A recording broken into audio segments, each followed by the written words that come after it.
San Ramon officials are considering banning the sale of flavored tobacco products and prohibiting electronic smoking devices, aka vaping, from being used in public. After hearing 7 speakers on July 24, who ranged from tobacco retailers to business consultants to representatives from the American Cancer Society, Cancer Action Network and the Contra Costa County Tobacco Prevention Program, the council decided to send the proposed ordinance back to its policy committee for further study.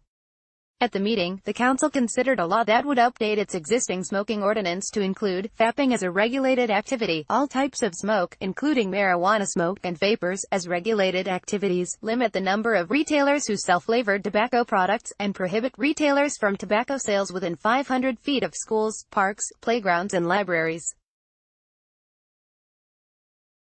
"I have no sympathy for a product that essentially deals with death and addiction," said San Ramon City Councilman Scott Perkins, who said he has been working for the past year to toughen the city's smoking ordinance.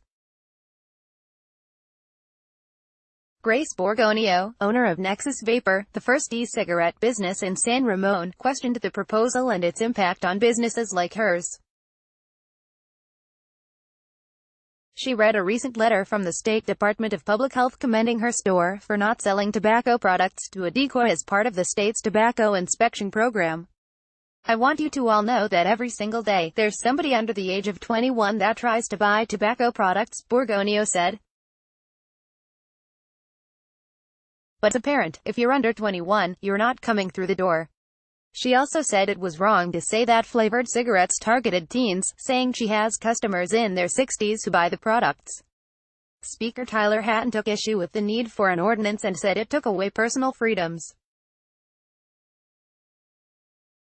"I'm just curious what a ban on cigarette flavoring is really trying to achieve," he said. "I'm sick of freedom of choice being stepped on because people can't get their kids under control." Jamie Rojas, representing the National Association of Tobacco Outlets and who said the organization represents more than 80,000 retailers in the nation, urged the council to reconsider the ordinance's impact on local businesses and allow retailers to meet with the city and give their input. Rojas also said a growing amount of sales comes, not from retail sales, but from the online tobacco outlets.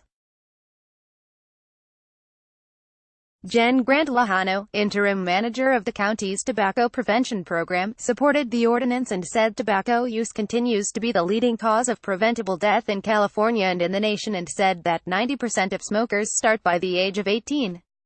She went on to say that Richmond, Oakland, San Francisco, Santa Clara County and San Mateo County have approved similar tobacco restriction measures.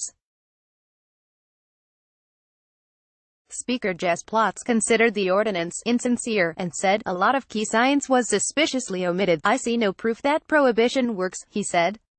"I don't think you can find a good example that prohibition works, and I am confident that if you prohibit flavored tobacco products, that the impact will be insignificant." Jose Ramos, a San Ramon resident representing the American Cancer Society Cancer Action Network, said the ordinance didn't go far enough and called for a total ban on electronic cigarettes in the city and increasing the tobacco product sales ban to 1,000 feet from businesses. "You have the chance here to lead as well," Ramos said, saying that youth are targeted with flavors like Candy Crush. "The notion that we shouldn't do anything because of the internet and making it in your house is ludicrous to me. You can do something. You can do something to protect your residents."